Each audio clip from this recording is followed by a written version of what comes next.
Welcome back, everyone. Ready for another deep dive. Always. Awesome. So today we're going to be exploring this thing called somatic experiencing. Have you heard of it? Oh, yeah, SE. Definitely familiar. SE for short, right? Yep, short for somatic experiencing. Cool. So it's this way of helping people heal from trauma, and it really focuses on how the mind and body connect. You ever notice that when you get stressed, maybe your stomach starts like clenching up or your chest feels tight? All the time. Yeah, yeah. Well, SE is all about those sensations, those physical reactions we have to stress and how that ties into trauma. It's really interesting. What's kind of unique about SE is that it goes beyond just talking about your problems, like in traditional therapy. It's more about recognizing that trauma can actually get trapped in your body. Trapped in your body. Yeah, it's like this understanding that trauma isn't just something in your head, it's also affecting your nervous system. It's physical. I see, I see. And so for today's deep dive, we're looking at this doctoral dissertation, and it's all about how licensed therapists are using SE with their clients. Real people, real results, not just theory. Oh, that's cool. So it's like we're getting a glimpse into how SE actually works in practice. Exactly. And here's a little tidbit from the research that might surprise you. SE doesn't make you, relive your trauma, rehash all the painful details. Oh, good. Yeah. It's gentler than that. It's more about helping you build resilience and learn how to regulate your nervous system. That makes sense. I mean, I know a lot of people find traditional talk therapy for trauma pretty challenging because it can be like really intense to go back to those experiences. Exactly. And that's where SE comes in. It provides this different path, right? One that recognizes that, when you've experienced trauma, your nervous system is often dysregulated, and it gives you tools to work with those physical responses. Okay, I'm with you. Right. So it's less about talking through the trauma and more about understanding how your body is reacting to it and then learning to manage those reactions. Right. So how does SE actually do that? What are some of the key techniques or something? Well, the study we're looking at, it highlights a bunch of different techniques that therapists in Phoenix, Arizona were using. Phoenix, Arizona. Yep, that's where the research was conducted. And some of these techniques you might have heard of, like EMDR. EMDR, is that the one with the eye movements? Yeah, eye movement desensitization and reprocessing. Right. And it's using those eye movements to help people process traumatic memories. And then you've got things like breath work, where you're focusing on your breathing patterns. Breath work. Mm-hmm. Interesting. So how does breathing help with trauma? Well, think about it. When you take a deep breath, what happens? You relax a bit. Yeah, exactly. Your heart rate slows down, your muscles loosen up, and you generally feel calmer.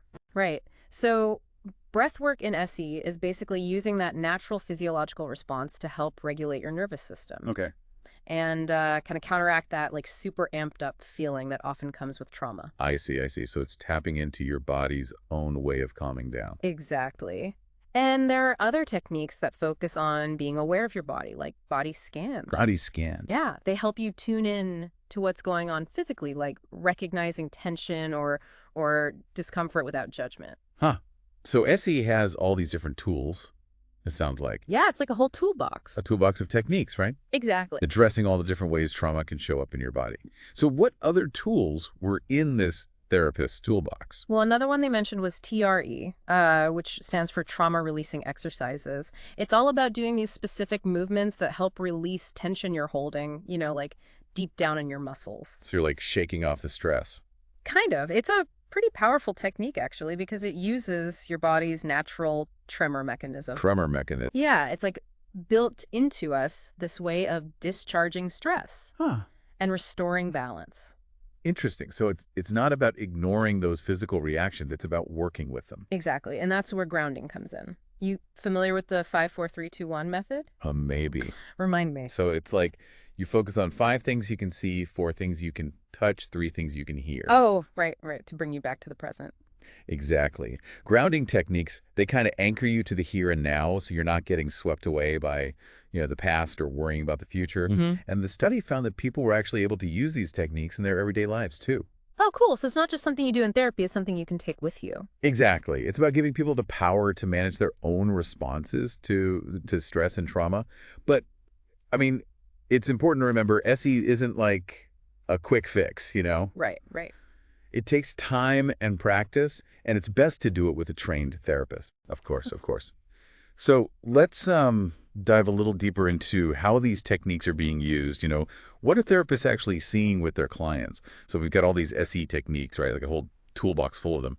But how are therapists actually using them with their clients? Did the study have like real world examples? Yeah, absolutely. One therapist, we'll just call her Dr. A, was working with a client who had like panic attacks, really frequent ones. Oh, wow. Tough. Yeah.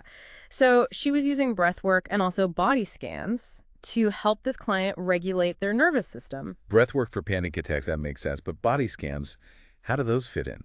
Well, body scans are all about bringing this like gentle awareness to your body. You just notice what you're feeling, physically without judging it. Okay. And for someone in the middle of a panic attack, that can be super grounding. Grounding how? Because instead of being completely overwhelmed by that anxiety, they're noticing the physical stuff. Maybe their heart's racing or their chest feels tight or they have tingling in their hands, but they're observing it, not just swept away by it. So it's like instead of freaking out about the anxiety, you're kind of stepping back from it a little. Yeah, exactly. And that little shift, it can be surprisingly powerful. And once the client is aware of those sensations, they can start to work with them using things like pendulation. Pendulation. You mentioned that before, but I don't think I really get it. What is that exactly? Okay, so imagine like a swing, right? Moving back and forth between 2 points. Pendulation in SE is kind of similar. You're shifting your attention back and forth, but between a sensation that's difficult and a resource. Okay, so say I'm feeling that tight chest during a panic attack. What would be the resource? A resource is anything that brings you a sense of safety, comfort, a good feeling. Could be a memory of a peaceful place, or the feeling of petting your dog, or even like picturing someone who supports you. Whatever brings you that sense of calm. So it's like I'm teaching my nervous system to connect that anxious feeling with something positive. Yeah, you got it. And by going back and forth between the discomfort and the resource, you're helping your nervous system regulate. It's like saying, okay, I feel this tightness, but I also have this other good thing. I can handle this. That's really cool. Did it work for Dr. A's client, the pendulation? Yeah, the study said the client had way fewer panic attacks, and when they did happen, they weren't as intense. The client felt more in control. Wow. So it wasn't just covering up the symptoms, it was like changing how their nervous system responded to the panic. That's impressive. What other cases did this study talk about? Well, there's this other therapist, we'll call him Dr. B. He was working with a client who had chronic pain. Chronic pain. I wouldn't have thought of that as like trauma related, but I guess it makes sense. If trauma gets stuck in your body, it could show up as pain. Right, exactly. And the study really emphasized that, trauma can show up in all these different physical ways. So how did Dr. B approach the chronic pain? What did he use? He combined TRE, the trauma releasing exercises we talked about, with mindfulness stuff. Right. To release that muscle tension. Yeah, and also to help the client become more aware of their body, without judging it. So instead of trying to ignore the pain, they're learning to be present with it. Exactly. And what Dr. B noticed was that as the client paid more attention to their body, they could actually start to identify what was making their pain worse. Oh, interesting. Yeah, like they became detectives of their own body, figuring out the connections between what was happening in their life and the pain they were feeling. I bet that would be helpful for anyone with chronic pain, even if it's not from a specific traumatic event. That's a great point. Mindfulness is helpful for a lot of people with chronic pain, but SE takes it a step further. It considers whether there's underlying trauma that could be contributing to the pain. So you're addressing the root cause, not just the symptom. Did it work for Dr. B's client? Yeah. The study said the client's pain levels decreased a lot, and they felt more in control of their pain, too. That's amazing. So SE is offering real hope to people who are dealing with chronic pain, even if other treatments haven't helped them. What's also cool is that you can practice these techniques outside of therapy, right? You mentioned homework. Right. The study talked about how important the homework assignments were. So the therapists are giving their clients tools they can use on their own. What kind of homework are we talking about? It could be anything from doing those deep breathing exercises or the grounding techniques we talked about to doing visualizations or guided meditations. Okay, so little mini versions of what they do in therapy. Exactly. Stuff they can fit into their day. And I bet even doing that for a few minutes every day could really make a difference. Absolutely. Consistency is key. The more you practice, the more these techniques become like second nature. It's like working out a muscle, you know? The more you use it, the stronger it gets. So it's not just about showing up for a therapy, it's about making it a part of your life. Did the clients find the homework helpful? Yeah, the study said that the people who did their homework regularly, they felt calmer, less overwhelmed, and better able to handle their emotions. So they're not just learning about SE, they're actually seeing the benefit. Right. One client even said that SE gave them their life back. Pretty powerful stuff. Wow, that's incredible. But did the study talk about any cases where SE wasn't helpful or any limitations? It did mention that some people didn't really engage with the techniques or they expected it to like fix everything super fast. Yeah, makes sense. Right. SE is a process, not a magic bullet. It takes time and effort to, rewire your brain. It doesn't happen overnight. And it's also worth noting that some techniques might be more helpful for some people than others. It's really a journey, figuring out what works for you. It's a process of discovery. You're working with the therapist to figure out what you need. But before we move on, I want to make sure I've got the main takeaway here. So the main point is that SE is a powerful way to deal with trauma by working with your body's natural responses. It's recognizing that trauma affects both your mind, A and D, your body, and it gives you tools to like calm your nervous system and build resilience. And you can use those tools outside of therapy, too, to deal with stress, anxiety, all the curveballs life throws at you. Yeah, great summary. But like with any therapy, it's important to remember that there are limitations and potential downsides too. Right, right. And that's what we should talk about next, I think. So we've been talking about all the great things about somatic experiencing, how it can help people heal from trauma. But I guess like any therapy, it's got to have some limitations, right? Are there times when SE might not be the best approach? Yeah, for sure. It's definitely not like a magic cure for everyone, and it's super important to, work with a professional.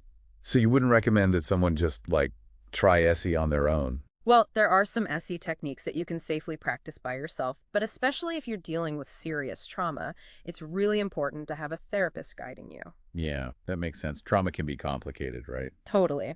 And a therapist can help you navigate all that and make sure you're using the techniques in a way that's safe and actually helpful. Right, right. They can help you figure out what you need. Exactly. And the study did mention that for some people with certain conditions like borderline personality disorder, SE might not be as effective as other types of therapy. So it's not a one-size-fits-all kind of thing. Right. It's important to understand that SE might not be right for everyone. And even if it is a good fit, it's not a quick fix either. Yeah, you said that earlier. It takes time. Yeah. It takes time and work to like really change those neural pathways, those patterns in your brain. It's not going to happen overnight. It's about building a new relationship with your body, I guess. Yeah, exactly. And speaking of relationships, the relationship you have with your therapist is actually a really important part of how well SE works. It's not just about the techniques, it's about the connection. Exactly. That safe, supportive connection you have with your therapist, it creates the space where you can, really explore those deeper emotions and physical sensations. That's like a foundation of trust. So for someone who's thinking about trying SE, what would you say is the first step? I'd say the most important thing is to find a therapist who's trained in somatic experiencing. Okay. They can assess your needs and, walk you through the process and help you decide if SE is right for you. Makes sense. And it's not just about like getting over past trauma, right? It's also about being able to handle life's challenges better. Absolutely. SE can really help you build resilience and live a more fulfilling life, without being held back by unresolved trauma. That's awesome.